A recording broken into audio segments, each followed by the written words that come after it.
Stories are like a song. A simple tune struck by those who play their parts. Elders, they provide the bass line, a chord that is rung out since their birth. Most people are a melody, sweet, vital. Now some, a rare few, provide the dissonant chords that resolve to the satisfying harmonies. These are the tones that end one story and start the next. History, though, the story of the world? Well, that, my friends, is a symphony. And at the end of the day, there's a question you gotta ask yourself. Who or what is the maestro? Hello, and welcome back to Another Path. My name is Chase, and I remain your GM. Today, Nyx plays a concert. And, nothing could go wrong. Just a concert. Right? Right? Anyways, thanks to our backers, Rin, Thomas, and Tribal Lion for their support. If you like what you hear, consider donating to us at patreon.com/ghostlightmedia, and maybe try checking out some of the other shows on the network. And with that, sit back, relax, and enjoy your trip down Another Path.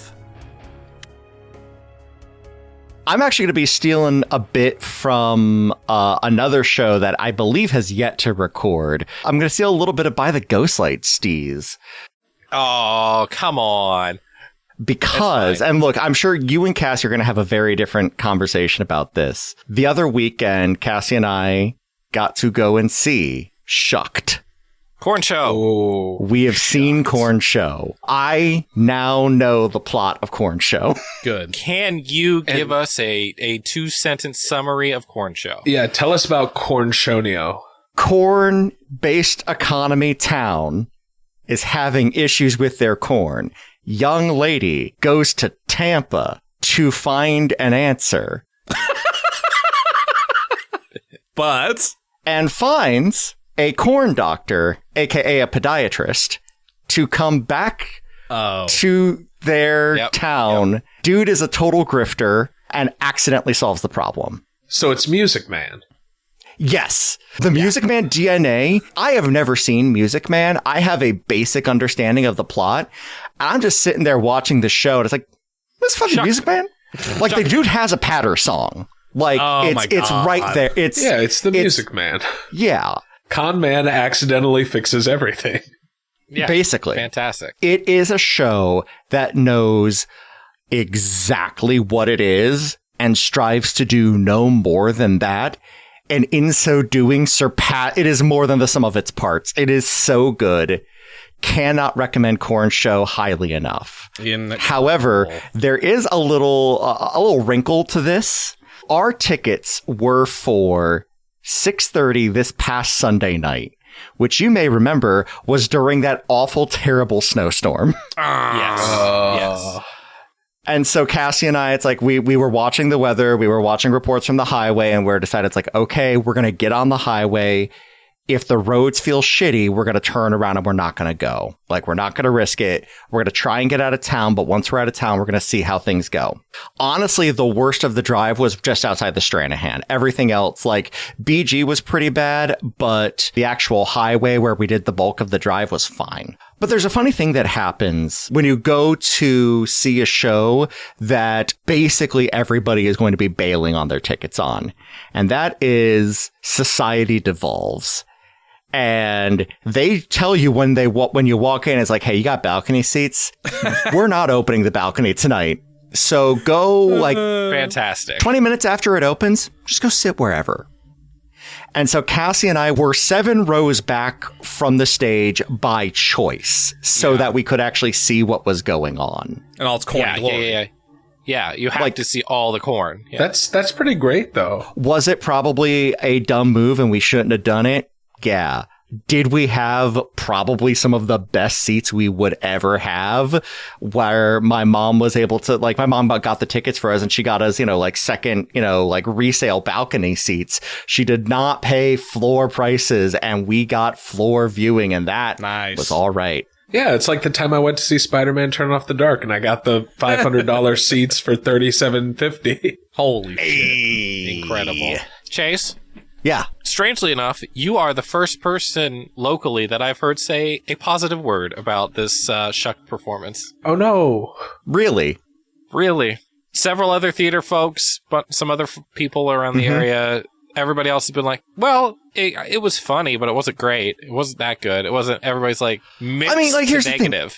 It's not high art. Like, and let's be clear here. The way I described the show is exactly what happens. Like, that we are not talking Patrick Page's All the Devils Are Here. You know, this isn't Keanu Reeves waiting for Godot. Like, this is not something that is going to change your life and change how you're going to see the world. It is a silly show where they're making genuinely, and this is me saying it, far too many puns. It is a joke a second. It is a cornucopia of puns, if you will. It's not a timeless classic. It's the Music Man. Exactly. And I am also someone who really loves when something does not aim above what it can do, but hits the mark of what it is doing very well. Would you call it purposely corny? I would. Oh. I would. That's like what they would put on the poster. Yeah. Probably was. Honestly, probably not an original joke for me. No. But no, it is incredibly silly. I would. You would call it low-hanging kernels? You see, that's too much of a stretch. Okay. I'm going to call you on that one. All right. So we found the line. We found the line. It has to, like, you can't bend the metaphor too much if you're already doing it for a joke. Your puns are creamed. Oh, I didn't even think about cream jokes. Oh, maybe I wish you wouldn't. Maybe a good thing. You're going to love this show so much, your corn'll pop. I would not see that show. No. I don't know if I want my corn to pop. A show's so good, it'll clean your cob. Damn it. That's good. I like that one a lot. I didn't. I said it because it made me uncomfortable. Did they ever say fuck or did they only say shuck? Oh, no, I'm pretty sure they said fuck a couple times. Like, it is a lewd show. Of course they say fuck. It's the Music Man. It's the Music Man! Hey, Chase. Yeah. What the fuck? I do love the duality of this episode where Ryan and I are cracking band name jokes every scene and Arabin's hit with like 3 of his worst nightmares all at the same time. Yeah. Yeah, Chase took my fun sitcom episode and turned it into a nightmare. I turned it into a very special episode. It's a 2-parter now for sure. Oh, yeah. Oh, yes. Oh, yeah, that would have been like a shot of the pick. It would have been the to be continued. Do I still have additional band names written down? You bet. All I came up with was Valhalen. That's Or good! Valhallen. That's good. I'll take that. It's better than Bad Charlotte, which is my last one. Chelsea Dirk. Chelsea Dirk. Damn it, Chase. In fairness, that's a song, not a band. That is a song name. That is a song name. Yeah. I don't want to burn mine. I want to use them. No, like, them in save that. them. Save them. No, I was never going to say mine. That's why I burned it. Yeah. Oh, okay. All right. And there was no way I was ever going to say Bad Charlotte into a hot mic, but here we are. You just did. I think my goal tonight has just been to make Griffin actually laugh as many times as possible, give him a good head start on vacation, but mostly it's been to break Justin. Mm-hmm. Yeah. I'm not actually trying to accomplish, like, plot things. Yeah, nor I. No, that's Justin's job. Yeah, it's me telling the story for once. Yeah. And both of you doing the bits, it's backwards day. It's a very special episode, Justin. It's Groundhog Day. It's Groundhog Day. We are recording this on the holiest of days. Groundhog Day. Nothing's supposed to live forever, Phyllis. Nyx begins to play. If not for Arabin's up-close view of the pick, the two of you might have missed it. But now that you know to feel it, it's there. This is very clearly a piece of the infernal core that you could have sworn you had cast to the winds lo these 6 months ago. Cecil just kind of turns to Harper and widens their eyes a bit. Mm-hmm. And is can I gauge pick size in relation to core fragments? At this distance, I would say no. You could make some educated guesses, but you are standing away from the mosh pit. You can see it is like kind of glowing red. Like it just looks like a metal as hell magic pick. But the three of you have been around the core long enough, Harper especially, because it was housed in Ignis for so long. You even see Ignis's eyes are just being drawn to the stage. As Nyx plays, you see magic start to just kind of happen around him. All of you give me Arcana checks. There's my good rolls. 23. 27. Okay. 18. Arabin, you can tell that this pick is having, like, you're specifically being drawn to the arcane lights that are strung up around the room. And you can tell that the pick is having some kind of like a weird effect on those specifically. I will say with the 23 and the 27? Yeah. You two are able to see, you're not sure if it's the pick or the music, but something between the interplay between those two is causing the latent magical forces in the room to coalesce and activate. Which is fine for a moment until you remember the thing that Billy mentioned at the beginning when you first got here, that this place was supposedly haunted.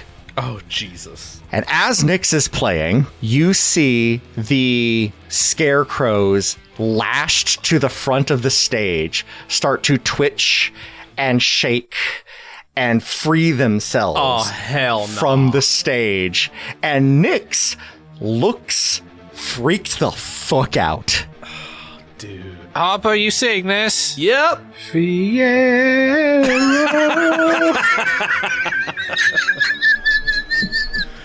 Oh, God. My friends, let's roll initiative. Son of a Hey!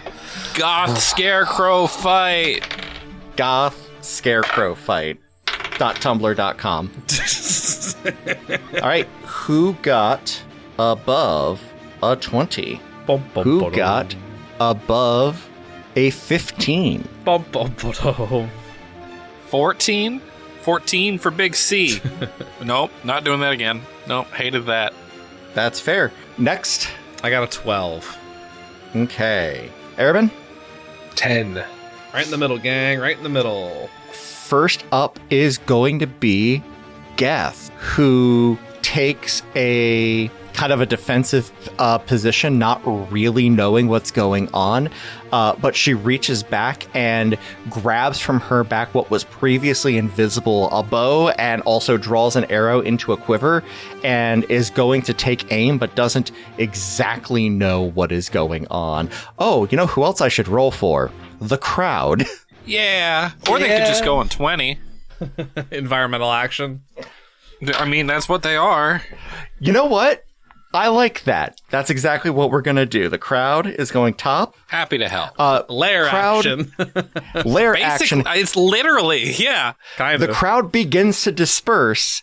It is a difficult terrain to get up close and personal. Fuck. And ranged attacks are going to be at disadvantage. And if you roll low, it's going to be bad. Great. Isn't it?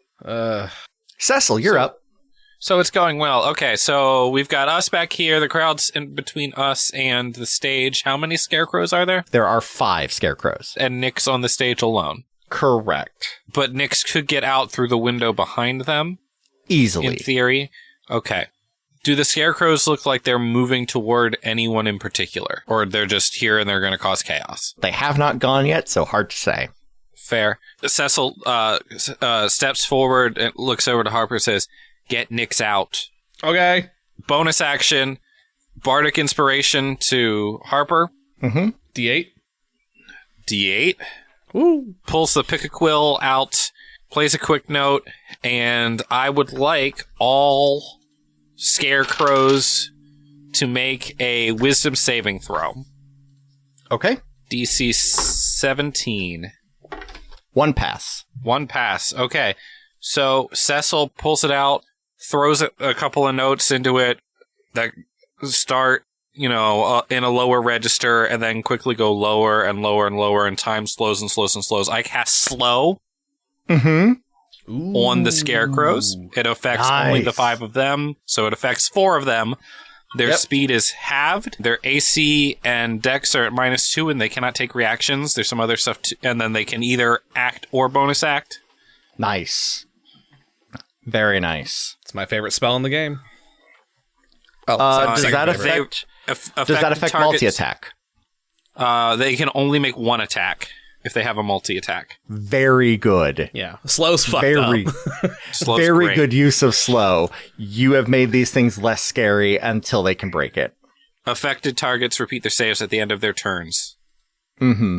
DC 17. Excellent. And Cecil kind of watches the spell take effect and scoots kind of to the side of the audience, not leaving, but not going too far either. Mm-hmm. Very good. It is the Scarecrow's turn. 2 of them are going to try and attack random audience members to hit. Get out of there, random audience members. Rabble. Random audience member. No. Oh! That guy had a name. It was on a spreadsheet somewhere. 2 random audience members take a hit, and they are displeased. Another 2 of them are going to fire a ranged bolt, essentially weaponized straw. Oh. Cecil, does a 15 hit your AC? Yes, a 15 will hit my AC. I will say, I don't believe in ghosts. And I'm going to use cutting words on it. Okay. To try to reduce the number, I would roll a Bardic Inspiration die. That's my reaction. And I reduce it by 1 to 14, which will absolutely still hit. Incredible. I don't believe in ghosts. I believe in these ghosts. Cecil, that is going to be 9 piercing damage. Cool. That will knock out my temp, so I have advantage on the next attack now. Excellent. And I take 4 damage. Okay. Concentration? Is slow concentration? Tis, I believe. Yeah. You're a warcaster, right? Yeah, I'm a warcaster, so I have advantage, and I just need a 10. That is a D12. Hold on. 19. Yep. Pass. Okay. So slow you're maintains a piece of straw sticking out of my shoulder. Ooh, And quill. the other one is going to miss, but end up hitting somebody in the crowd Aw. for 2 damage. Random audience member, no! Not Stephen the 12th. He was 2 days from NPC retirement. The bad news is that it was one of the same people that was hit earlier. The good news is that it was only 2 damage, so it is okay. Okay. The last one who is not affected by slow is going to go after Nyx. And 1 miss, 1 hit. That is going to be max damage at 11 slashing damage. Harper, you're up. I was told to get Nick, so that's what I'm going to try to do. I am but I have a cunning plan. I'm gonna, as I walk by Cecil, I'm gonna say, "Sorry, need this," and I'm gonna grab that little thread that I looped through your clothes and yoink that out because I'm casting a new concentration spell. so you lose Intellect Fortress. I'm going to wrap that little piece of wire around my ankle and over the top of my boot and kick a little magic into it, and I cast Kinetic Jaunt as a bonus action. My walking speed increases by 10 feet, I don't provoke opportunity attacks, and I can move through the space of other creatures without it counting as difficult terrain. So tailor fucking made for this scenario, as it turns out. Correct. And so that puts my speed at 35. Nice. With 35 unfettered speed, can I make it to Nyx? Yes. Cool. Then I'm going to zip through the crowd. There's a little bit of like etherealness, almost like static that I'm emitting that allows me to kind of just like zip through and around people. And I was like, excuse me, sorry, pardon me, guys, come through, guys, watch out, sorry, coming through. And I make it up to the stage. And I grab Nyx by the wrist, and I say, "You're coming with me." And I'm out of movement, so... Okay. Nyx looks down to you and miss all the fun. Huh? Sorry, you seem freaked, so maybe I misread the situation. I'm not the best at this. Do you like these scarecrows? I'm gonna stab one of them. Go for it. Because Kinetic Jaunt is only a bonus action, so I'll use my main action for 2 attacks with the broad spear. Do it. Double 17s, so yeah, that's for sure gonna hit. My favorite part of that is that you made it through that whole crowd with the giant spear. Yeah. Magic's real fun, y'all. Mm-hmm. So I rolled double 17s on my d20s, and then I rolled double 7s on my d8s. So that is a grand total of, let's see here, 28 damage. A respectable hit. Yeah. And then Ignis is just going to take the dodge action. Since I used my bonus action, I can't command him separately. That ends my turn. And I'm concentrating on Kinetic Jaunt. Cool. Arabin. And I still have see invisibility up for whatever that's worth. You see Arabin at the back of the crowd. Arabin, Sure, you're invisible. Yes. Question for you. Couple questions. How far away is the stage? About like 40 feet, because you specifically said you were behind Harper, and that was just enough to get Harper up top. Okay. Second question. Calling a familiar is not casting Find Familiar. Does it count as casting a spell? Because I'm not actually casting the spell. And that's not an offensive action. So would I stay invisible? It's just an action. Because I'm not attacking and I'm not actually casting a spell. Yeah, I think that's spell just... that's already up. I mean, it is a spell that you are casting, but it's not an offensive spell, so I think... But per Find Familiar... Rules Lawyer Griffin coming in real quick. Please. As an action, you can temporarily dismiss the familiar to a pocket dimension. As an action, while it's temporarily dismissed, you can cause it to reappear in an unoccupied space. That is in the text of Find Familiar, but that is not like the... that is rule interactions with a familiar, not necessarily the creation of the familiar, which is what the spell is. That makes sense. You can summon a Huff and Puff. Pro bono Rules Lawyer Griffin Cold Iron at your service. Now, the question then is 30 feet ahead is still crowd. Is there any unoccupied space there? You could find a spot. Okay. Then Arabin is going to use his action to get Huff and Puff summoned as close as he can to the stage, and then use his bonus action to command Huff and Puff to attack the Scarecrow. A warg appears. Yep.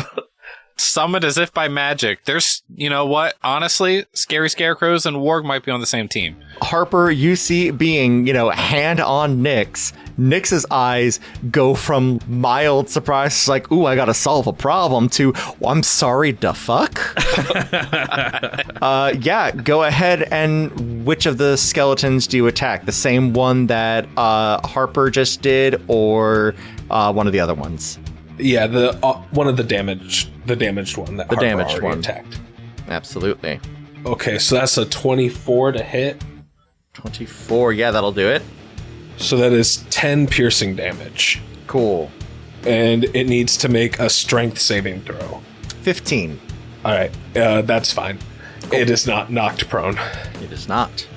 But Huff and Puff just runs up onto the stage and just takes a big chunk out of it. Katie is going to move along the side of the room and pull a pair of daggers from her belt and just start chucking them. Go, Katie. And that is both hit. She will focus hers. She's moving on the opposite side, so she's going to focus on the one who has not been slowed and deal a healthy hit. Go, Katie. It is now Nyx's turn. Nyx pulls his hand away from you, not like aggressively, Harper, but in a no, I'm doing a thing kind of thing, and strums his lute. And you see a bolt of energy arcs out and hits the same one that you were attacking. It has to make an intelligence saving throw, which it absolutely beefs. With the intelligence of Scarecrow. If he only had a brain. If he only had a brain. And you see this thing is rocked momentarily by whatever the fuck just happened to it. Nyx can clearly hold his own. That's going to take us to the Grand Commander at the bottom of the round, who gets herself together long enough to draw a hidden blade and rush into battle. But she, also being of small stature, but not having quite the range that Harper does, doesn't quite make it into the conflict. That is going to take us back to the crowd action, which will continue to disperse.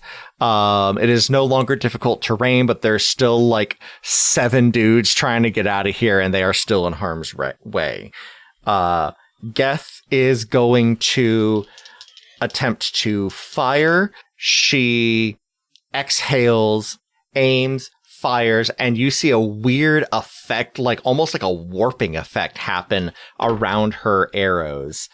And both arrows, they leave her hand and then almost seem to appear in the chest of 2 of the different scarecrows, dealing... Harper, the one that you were attacking, looks capital B bad. The one that is standing next to it also takes a healthy hit.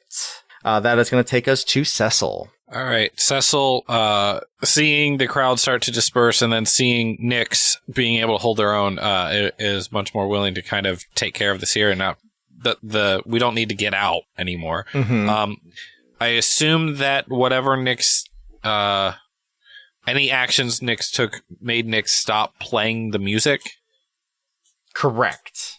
Okay, so Cecil knows whatever caused this to happen has now stopped, so we just have to solve this problem. Correct. We see the gears turn in Cecil's brain. So he is just going to take a step to the side, line up the non-slowed, whichever one is not slowed. Sure. And fire a radiant bolt out of their piccolo. Mm-hmm. That's gonna be just so much. 23 to hit. Yep. Roll damage. Is gonna be 2d8. So, alright, that is gonna be 9 points of radiant damage. Mm-hmm. And it emits dim light in 10-foot radius. Can't benefit from being invisible. Starry Wisp. A nice little spell. And Cecil just kind of puts a little bit more distance between them and the scarecrows, knowing that they need to concentrate to keep them slowed. Excellent. That is going to take us to their turn. Harper, you see the one that you and Nyx have been working on can't seem to move at all. It looks like whatever Nyx did to it actually stopped it from taking an action this round. Oh, shit. There will be 2 attacks on Cecil with those ranged straw attacks. A 4 and a natural 20. Oh. Okay. Roll them bones on the crit. Okay. This is, I believe, 3 I now have banked up. Okay, that takes it down from a crit to a dirty 19, which probably still hits, but is not a crit. It is not a crit. This is correct. That is going to be 9 damage. Cecil, leans to the side and and says to themselves, "You bastards, I'm going to figure this out. I'm going to figure this shit out." And I'm going to use cutting words again, but this time he's going to affect the damage roll. Interesting. So you're going to subtract 7 from the damage roll. Okay, so that's down to a 2. So he only takes 2 damage. All right, I didn't realize you could do that with that. That's cutting words. When a creature you can see within 60 feet of you makes a damage roll or succeeds on an ability check or attack roll, you can use an inspiration to reduce. Hot damn! I didn't know you could do that either. So it wouldn't affect, if there was a modifier, it wouldn't affect the modifier number. Mm-hmm. Right. So it could still be 0 plus 7. Cool. So the arrow glances off the other shoulder, takes 2 damage. Oh, that's nice. Okay. Come on, you corny fucks. And I will make my concentration check. Yep. I will pass easily. The Grand Commander takes a little bit of damage, not a ton. One of these scarecrows takes, their melee weapons are the crappy daggers that were just like put on their belts as like costume pieces. But they can wield these things really freaking well because the Grand Commander takes one across the side of her cheek there. Another one aims at a fleeing audience member and does not hit. Harper, we're on you. I think we're just in a scrap now because I kind of expected Nyx to bolt, but he's not bolting. So I'm going to keep my eye on them, but I am going to stab this scarecrow twice in the face. That's going to be a 19 and a 21 to hit. Mm-hmm. And then that'll be 9 damage for the first, and... That kills it. Cool. Can I let that second attack ride, do another one nearby? You certainly can. Thank you. That would be... Math is hard for my brain. 12 damage on the second. Excellent. Bonus action, I'm going to command Ignis to start kind of bullying his way through the crowd to get close to me. Sounds good. With 40 feet of movement, can he get face-to-face with one of the scarecrows? Sure can. Then he's going to take an attack action as well with his little sort of snapping turtle sort of strike. For sure. 18 to hit. 18 to hit. Yeah, that'll do it. Cool. And then he deals 7 damage. Mm-hmm. But I'm also going to toss an arcane jolt onto this. Mm-hmm. As some sort of like, almost like at the base of his jaw, like these servos were to life. Sure. And he's able to like bite and then crunch with like more strength than normal. So I get to add an additional 2d6 to the damage, which will be an additional 7 damage. Excellent. Additional 7, all right. And then... yeah, he goes up to one of the fresh ones just for the sake of space for him to exist. And takes a healthy crunch out of one. That is going to take us to Arabin. Before I say what I'm going to do, I need to ask you a question. Okay. Are ghosts magical? Yes. If they ain't, something's really wrong. Ghosts is magic. Ghosts is magic? That seems like a good rule. Just asking because the spell Blight works differently on plants that are not magical. Okay. But that will change my plan. So what I'm going to do is I'm going to cast Inflict Wounds at 5th level. Ooh. However, I'm going to have Huff and Puff deliver it. Oh, that's awesome. Nice.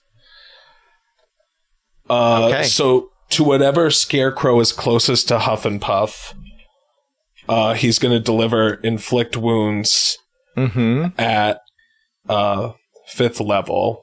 Okay. So that's a melee. So does that mean your invisibility doesn't drop? I think it does because it's still casting a spell. Okay. Crazy that we would even have to ask the question. That is a 28 to hit. Yeah, that'll hit. And I think my math is right. I think I use 7 d10s at 5th level. At 5th level, I think that's... It's 3 d10 at first, right? Yeah. Yeah, that's right. 7 d10s. Yeah. So that is 32 necrotic damage, I believe. So it takes a good chunk of this. However, Ghosts is resistant to necrotic damage. Oh, hell. So they do it does take a healthy chunk of it, and this thing was not looking great to begin with, but it is not quite as palpable a hit as you would have hoped. All right. And Huff and Puff's action? Yes. So since I used my bonus action to roll the bones, I can't have him take the attack action, Gotcha. but I'm going to have him take the help action for Nyx. Oh, excellent. Perfect. That is going to take us to Katie. 1 miss, but not a catastrophic miss now that most people have cleared out, and 1 hit. Max damage. Excellent. Go, Katie. Nyx is up next, and he is going to do that same attack he just did. That is going to hit, but it's going to make the save. You all see an arc jump from Nyx's loot to the unslowed Scarecrow. It takes some damage, but is otherwise unaffected. Grand Commander Lilyfeet is going to go, and that is a double hit. Woo. And she's going to take a healthy chunk out of the one that Ignis started working on. Which takes us to the top of the round. The crowd has dispersed. You are no longer impaired by civilians running around. See you, losers. Geth is going to go and utterly beef it. She aims, she fires, and her 2 arrows end up in the sides of the stage. And that is going to take us to Cecil. Cecil feels a little bit useless, but also realizes they're actually doing something very, very worthwhile. They're still all 5 down there, right? We haven't actually gotten rid of any? 1 is down. 1 has been down. 3 have been hit pretty well. There's 1 that's still pretty fresh. Okay, I am going to pick whichever one looks the freshest. Sure. And target that one. Okay. And on the pick a flute quill, I am going to blow a note so high that only the dogs can hear it. Sure. And I need that Scarecrow to make a wisdom saving throw. Okay. And I'm going to upcast this thing. 11. Fail. It is going to take... I'm going to upcast this. It's going to take 6d6 psychic damage. Oh. It hears a discordant melody. I cast Dissonant Whispers. Mm-hmm. It takes 22 psychic damage and must use its entire reaction to move as far away from me as possible. Okay. Which, I mean, is already far away from me, but... Correct. It uses its reaction to do that? It uses its reaction to do that, which, because it is slowed, well, it can't take reactions because it's slowed, so it doesn't matter. But it will use its action on its turn to do that, which will be interesting. Cool. Excellent. And then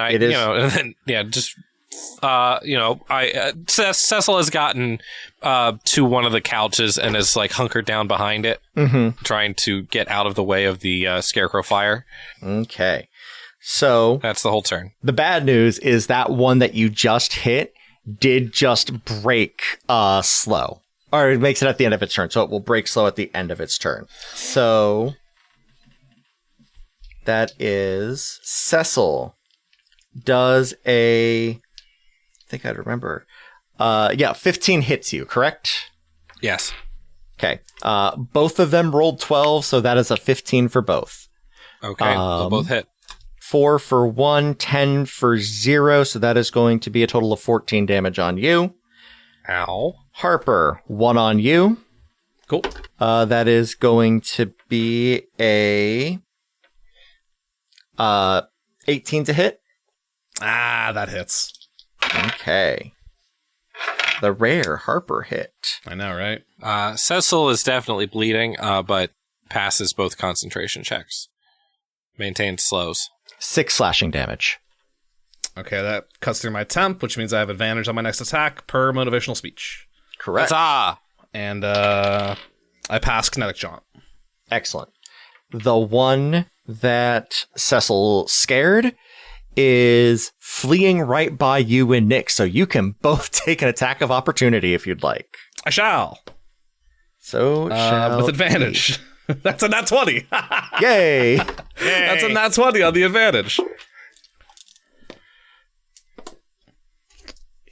12.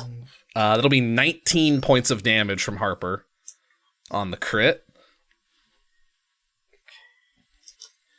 Excellent. Hey, Harper, how do you want to do this? Hey! I don't even think I realize it's happening. I think I whip my spear out to the side to prep my next attack, and it just runs right through my spear. Like, it So just runs what right through the blade of my spear.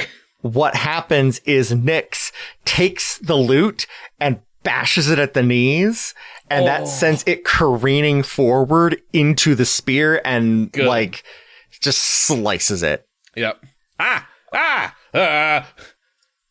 Bastards. Excellent. All right. It wasn't anything like this at the Corpse Cart for Cutie show. Justin is so mad at me.